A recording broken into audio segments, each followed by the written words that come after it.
corps d'amour, parcours singulier. Saison 5 du podcast Guérison intérieure. Une saison prévue à l'occasion du Podcaston, le premier événement de générosité qui rassemble les podcasts du monde entier pour mettre en avant les associations ou les fondations choisies. Ici, tu vas découvrir 3 associations qui ont jalonné mon parcours. CSC, connaître les syndromes cérébelleux. Doumaya, maison de naissance. Le pôle mortel, détabouiser la mort et remettre du sens dans la vie. Je tisse comme toujours. Ces 3 associations sont en lien étroit dans mon parcours. Toutes se fondent sur le concept de vie avec un grand V. Toutes répondent à la même et grande mission de comment réussir à vivre pleinement avec nos vagues et nos tourbillons constants. Je te souhaite un beau voyage à travers cette nouvelle toile que je propose. Tu y saisiras, j'espère, toutes les clés nécessaires pour développer ta philosophie quotidienne, celle qui vient nourrir ta joie de vivre. Je m'appelle Adèle. Avec moi, tu traverses les tourbillons de ta vie avec plus de souplesse. Tu tisses ton quotidien d'amour, de confiance et de sérénité.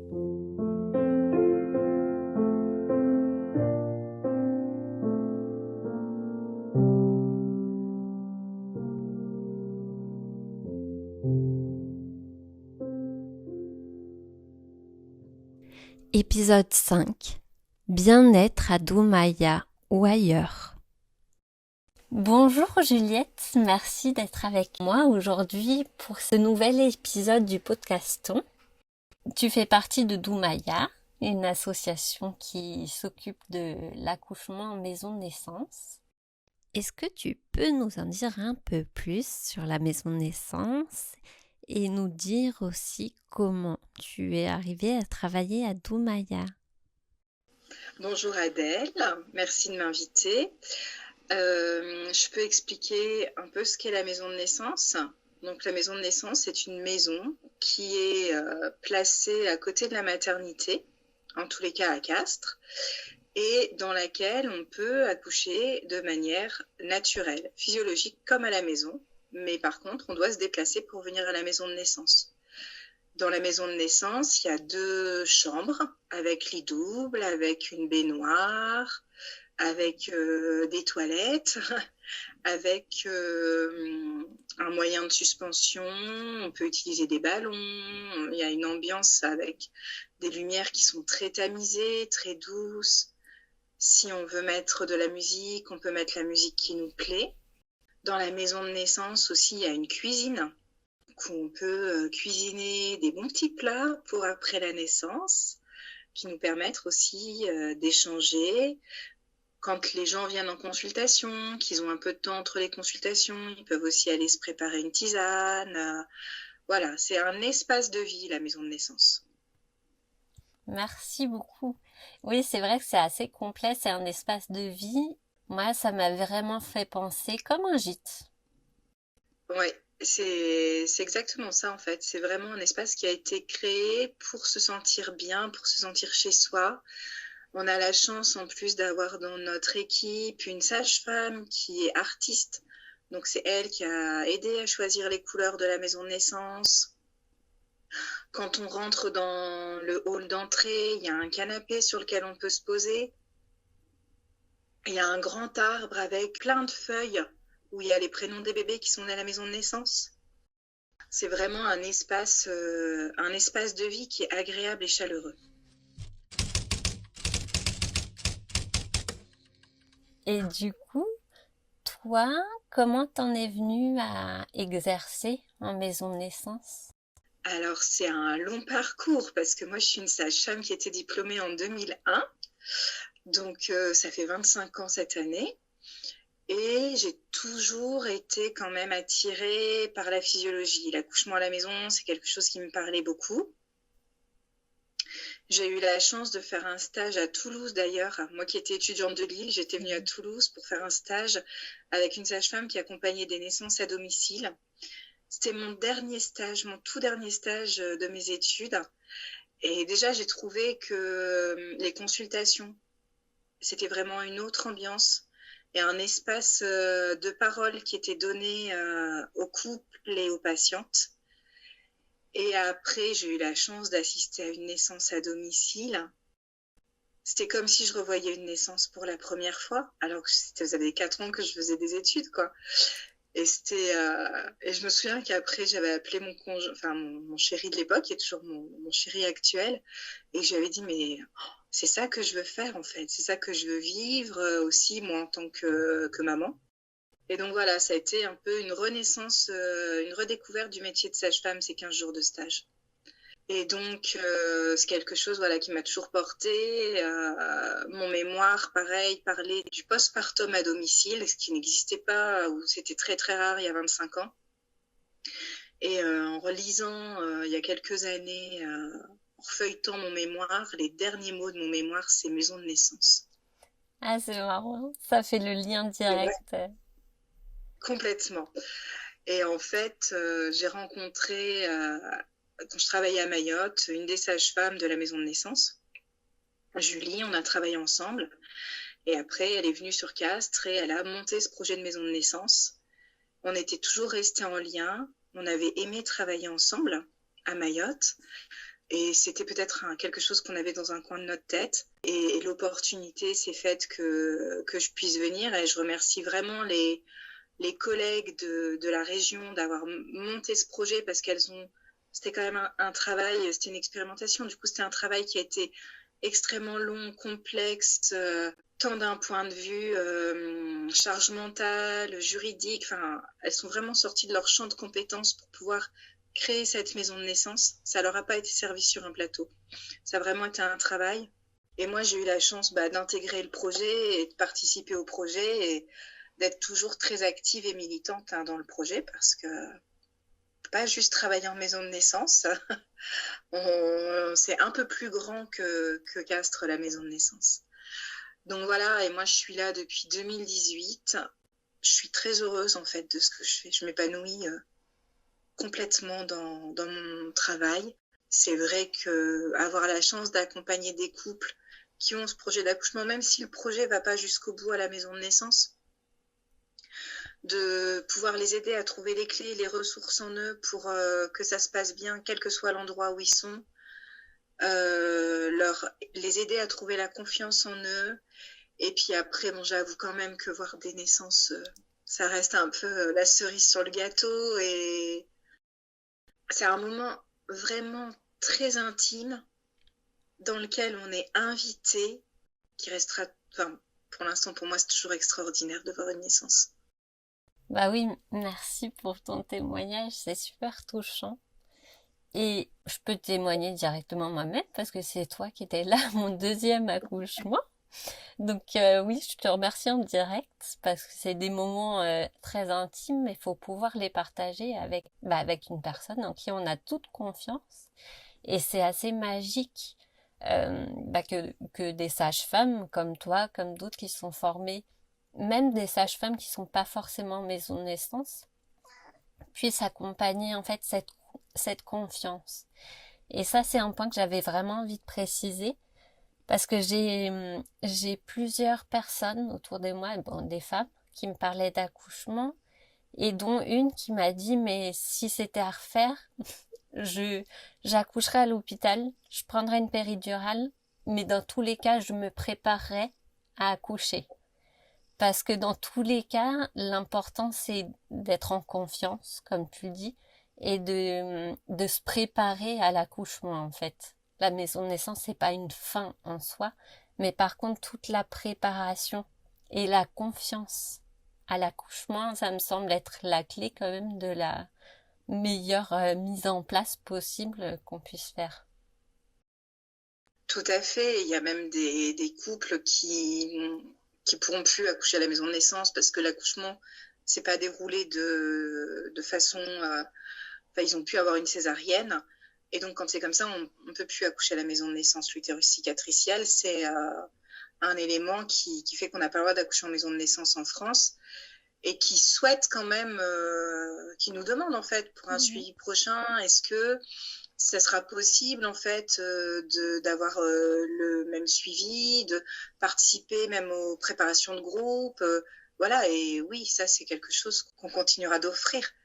Je repense à une patiente qui, comme tu dis, elle avait pour projet d'accoucher physiologiquement. Finalement, elle a accouché avec une péridurale. Et pour la grossesse d'après, elle s'était dit non, mais moi, je veux accoucher avec une péridurale. Mais en fait, elle a tout à fait le droit. Et du coup, c'était important de pouvoir lui donner aussi la qualité de suivi. Et puis, vraiment, elle avait gagné une confiance en elle aussi sur ce qui était bon pour elle, ce qui était important pour elle. Et c'est ça l'accompagnement, en fait. Mm. C'est pas de faire à la place des gens, c'est de vous aider à trouver les ressources pour que vous arriviez là où vous voulez être, quoi.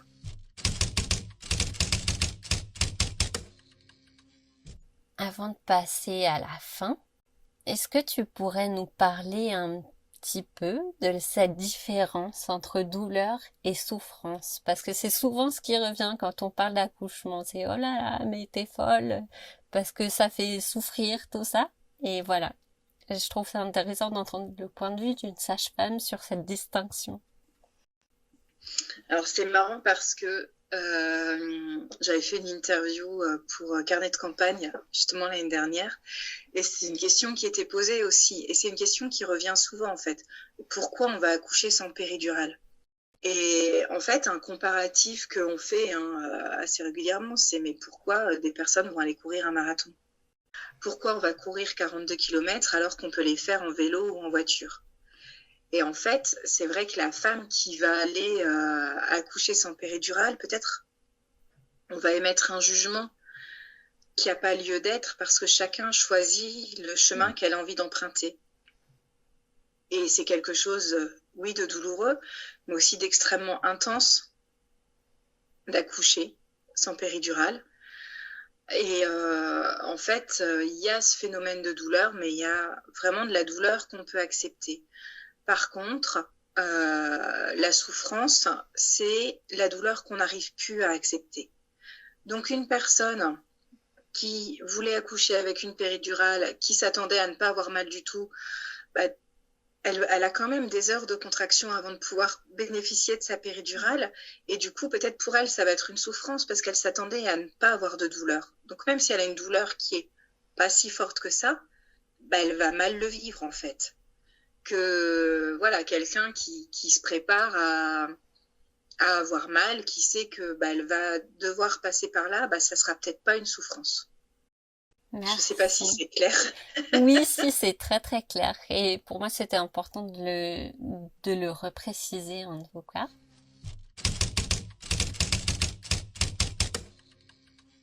Merci pour cette interview. Comme je le disais, c'est à l'occasion du podcaston. Donc, comment on fait pour vous encourager? Est-ce qu'il n'y a que le don financier? Donc, je mettrai tous les liens de l'association. Mais est-ce qu'il y a aussi des actions qu'on peut encourager? Comment on s'y prend pour des personnes qui ont envie d'en savoir plus? Alors, la maison de naissance d'Oumaya, c'est une association qui est composée de sages-femmes et d'usagères de la maison de naissance, d'usagères d'ailleurs. C'est une association qui rayonne quand même dans le paysage castré parce qu'il y a des ateliers à la parentalité qui sont proposés et qui sont ouverts à tout le monde. Il ne faut pas faire partie de l'association de la maison de naissance pour pouvoir bénéficier de ces ateliers. Donc on a un site internet doumaya.fr et on a aussi une page Hello Asso.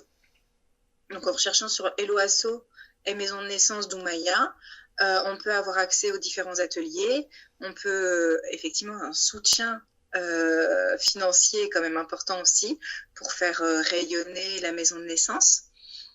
Et en fait, la maison de naissance fait partie d'un collectif national des maisons de naissance pour essayer de développer, de faire connaître et de développer les maisons de naissance en France. À l'heure actuelle, on a 9 maisons de naissance en France hexagonale. Donc, on a encore du chemin. Oui, j'allais dire c'est très peu.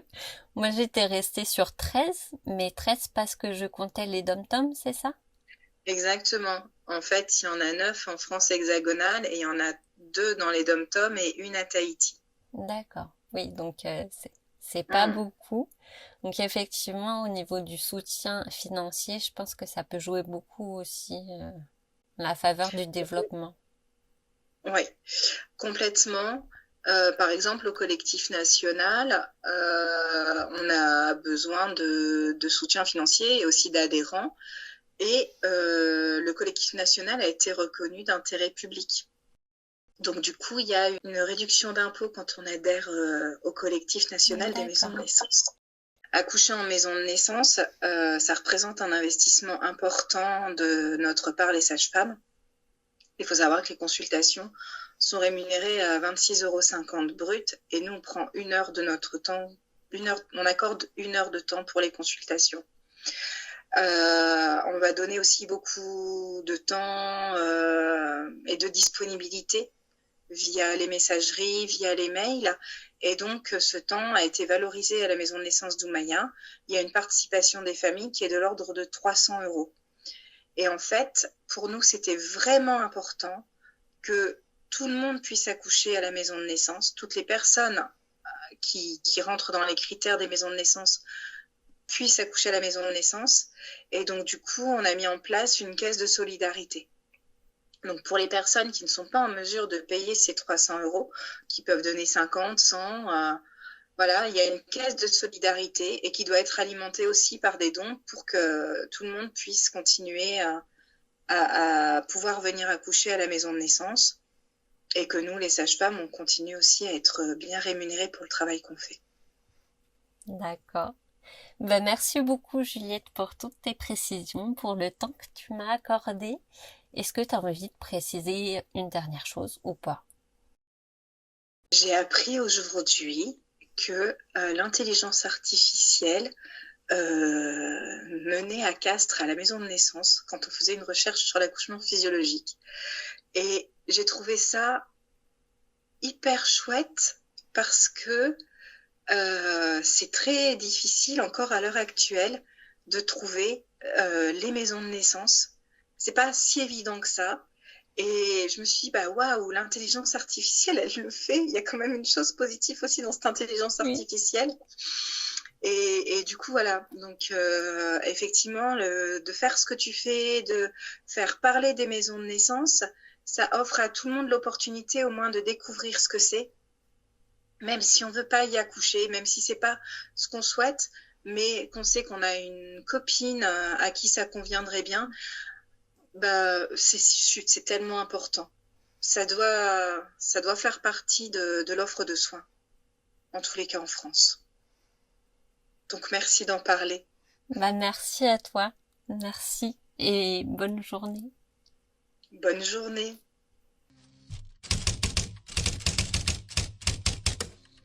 L'épisode t'a plu? Abonne-toi pour ne pas rater la suite. Mets des étoiles, des cœurs, des pouces, partage pour transmettre et faire connaître l'association. Les liens pour adhérer, faire un don, découvrir d'Oumaya sont en description. Cet épisode était le dernier de la saison 5, écrite exprès pour le podcaston. J'espère que tu auras découvert avec plaisir ces 3 associations qui ont marqué mon chemin de vie. Et je te dis à plus tard, peut-être pour la 6e saison. Belle journée, quel que soit le temps, rappelle-toi, ton soleil est intérieur.